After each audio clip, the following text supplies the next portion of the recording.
Here are solutions to homework set number 1 for ECE 211 Circuits 1. The first problem is use some of the basic equations for electrical computer engineering, Ohm's law, V equals IR, and power. Power is volts times amps. Given two terms, I can find the rest. For example, if I know the voltage is 10, amps is 2, 10 over 2 gives you 5 ohms. And kind of one way to remember that, a lot of people like this little triangle. I've got voltage, current, resistance. So voltage over current gives you resistance, 2 ohm or 5 ohms. Voltage times current is power, 20 watts. But now voltage and resistance, V over R gives you I, 10 over 4 is 2.5 amps. Voltage times amps gives you power. But now amps and power, power is volts times amps. Take the power divided by amps gives you voltage. Then voltage over current gives you resistance. Now voltage and power, power divided by voltage gives you amps.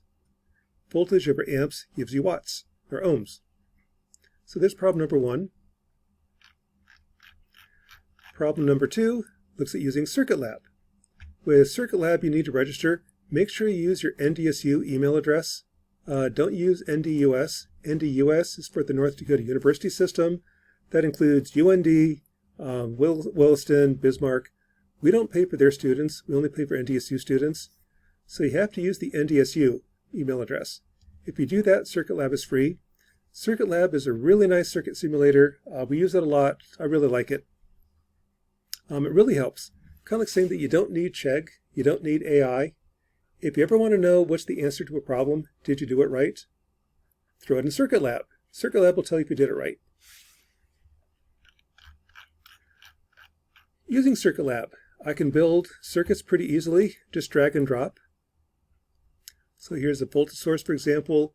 Here's a resistor, put R, that rotates it. I'm not going to draw the whole circuit. This is ground. You got to have a ground reference. And then just kind of drag and drop to connect them. I'm going to change the voltage to 5 volts. Just double click, make it 5. And set these ohms. Labels I kind of like. This way you can make the circuit look like the diagram. Let's call that V1, call that V2. I can now analyze it. At the bottom of the screen, I can go under Simulate, do DC analysis, say I want to look at V1, V2, and solve. There's my voltages. If I know the currents, I'll click on, say, this side of the resistor. That'll find the current going from the left to the right, 12.5 milliamps. One thing about Circuit Lab, it doesn't like it if I say 5V. That'll confuse it. It's not going to like that. When I try this and run it, I get 0 everywhere. It's not 0. The problem is it doesn't know what to do with 5V. It's just 5. If I want to have something like 1 kilo ohm, I could say 1K. That's 1 kilo ohm. V is kind of a nonsense term. It has no idea what a V is. So that's Circuit Lab. With Circuit Lab, I can build the circuit and say what are the voltages at V0, 1, 2, 3, hit solve, and poof, there's your answer. Later on in this course, we'll look at how to calculate those. For now, I can use Circuit Lab and find out what the answer is. Stay tuned and we'll calculate that later. In Circuit Lab, I can also do sinusoidal inputs. That'll be on the menus. Pull in one of the sine waves. What a sine wave looks like is this. In this case, I kind of need to do a transient simulation. Since the voltage is varying, it's hard to give it a number. It's easier to give it a graph. So in that case, I go under time domain simulation. I've got a sine wave that's 500 hertz. Period is 2 milliseconds. So let's run it for 10 milliseconds, 5 cycles. Make the step size 1,000 times smaller. I found 1,000 is kind of nice. If I have too few points, it's kind of a rough graph. More than 1,000 just takes longer to execute. And let's look at the voltages, V0, 1, 2, and 3. When I ran a transient simulation, here's what it looks like. So this is V0, B1, B2, and somewhere there's green, B3. Here's B3. I can see what the waveforms look like when they're varying. That's a transient simulation. We're going to be using MATLAB a lot in this class. With MATLAB, I can solve n equations and unknowns really easily.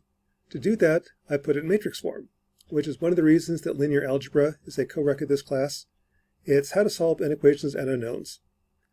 The trick is in matrix form. If I have 3 equations, 3 unknowns, I'll pull out the x, y, and z, put them right here. The first equation is 2x plus 3y plus 4z. Because the way I wrote it, the first column is times x, second column is times y, third column is times z.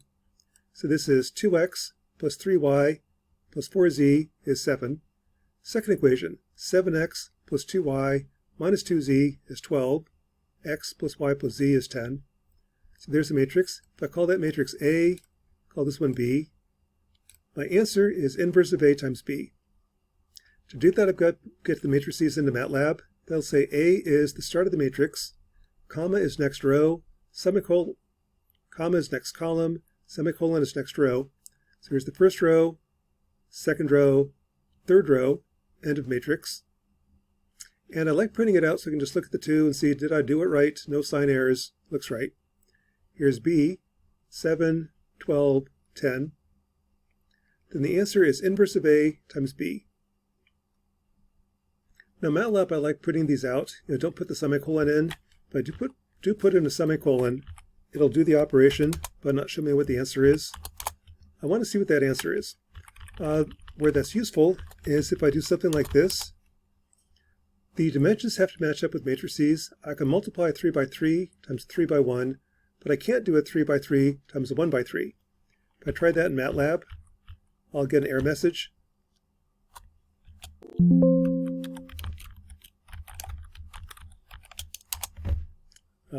Tell me, can't do it, something's wrong. I could transpose it, that's what a quote means. Now it's a 3 by 1 matrix. Now I can do the multiply. If I have 4 equations, 4 unknowns, or 3 equations, 3 unknowns with complex numbers, not a problem for MATLAB. MATLAB handles complex numbers just fine. So to do that, I'll put this in matrix form. So there's the first equation, 2x plus 3y plus 8z. Second equation, 4x minus 7jy, 1 plus 2jz, and so on. And put that in MATLAB. Here's the first row, start of matrix. First row is 2, 3, 8. Second row is 4 minus 7j, 1 plus 2j. Third row is 8, 1 minus 2j, 3. MATLAB pretty much uses the same syntax as Python. It's probably the other way around. Python uses the same syntax as MATLAB. Here's B. Inverse of A times B will be a complex number. MATLAB has no problem with complex numbers. Problem 7.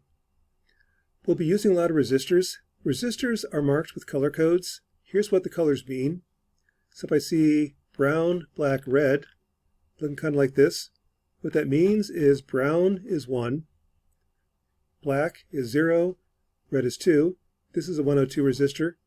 The way you read it is the first 2 numbers are the mantissa, the third number is the exponent. So this is 10 times 10 to the 2 ohms, 1 kilo ohm. If I have brown or orange, yellow, brown, orange is 4, orange is 3, sorry about that. Orange is 3, 4, 2, no, 3, 4, 1. So that's 34 times 10 to the 1 ohms, 340 ohms. If I go blue, green, orange, blue is 6, green is 5, orange is 3, 65 times 10 to the 3rd ohms, 65K. So the colors tell you what the resistor are. When you see them in your lab kit, you look for the color codes. Problem number 8. And problem 8, this is using your Fiercy multimeter. Using your multimeter, measure a couple of resistors. So for example, this is a 100K resistor. And I know that because I can read the color code. It is yellow, or brown, black, yellow. That's a 1K. To switch to ohm meter, there's these buttons. That's the multimeter. This one's the oscilloscope, signal generator. I want to use a multimeter. If I go over and say I want to look at ohms, it'll tell me that this is a 97.55 kilo ohm resistor. Taking some other resistors, if I take one of the 2K resistors, red, black, red, it reads as 1972. A 1.8K resistor, brown, gray, red. I just grabbed 3 resistors at random. Orange, orange, orange. I can read what the actual value is. This is what the color code tells me it is. Again, the resistors will be a little bit different. Our resistors that we use are 5% tolerance, so it's this value, give or take 5%. With the meter, you can find out what it really is. And actually, the values do change with temperature. If I warm this up, you can see it is changing. Not by a lot, but it does change with temperature. If I put 3 resistors in series, what I do on your breadboard, again, the way these breadboards are set up, this top row is all shorted together. This red line is all shorted together. In the middle, the lines are shorted up and down. So all these are in the same node. All these are the same node. I'll take a 1 resistor, go in the breadboard. On the same row, have the second resistor. On the same row, have the third resistor. Measure the resistance between the two. I get the total resistance. So this one, the total resistance is 36.19K. What you'll find is that resistors add in series. We'll talk about that later. And parallel. And parallel kind of looks like this. All 3 resistors are connected to the same node. The other side is connected to the same node. So here's my 3 resistors. They're all connected on the same line right here. On the other side, all connected on the same line. So all these wires are shorted together. All these are shorted together. The total resistance is between the two. For the ones I chose, 911 ohms. Again, your answers will be different. Depends upon what resistors you pick. For capacitors, if I switch over to this guy, it'll tell me the capacitance. The capacitance of a resistor is 0. It's not a capacitor. If I measure something, like here is a 105 capacitor, the way capacitors are marked, it's similar to resistors. It's the 1010 times 10 to the 5 picofarads. So 105 is 1 microfarad. This actually reads as 1.046 microfarads. If I take 3 capacitors, so here's the 3 that I picked, kind of 3 at random. If I put them in parallel, again, on the left side, these are all shorted together. Right side, these are all shorted together. Measure the capacitance between those two. They actually add.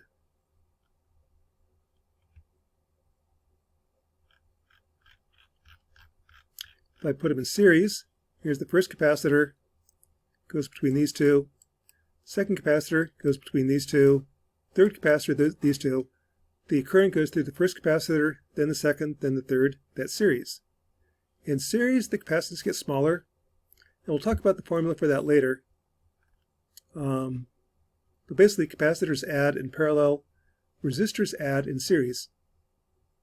And I can find the total using the Piercy meter.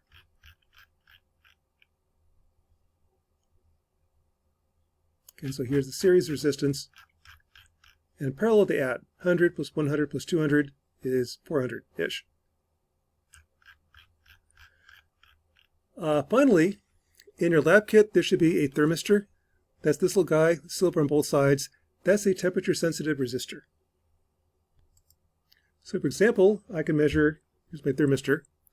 I can measure the temperature in my room. My room is 1910 ohms.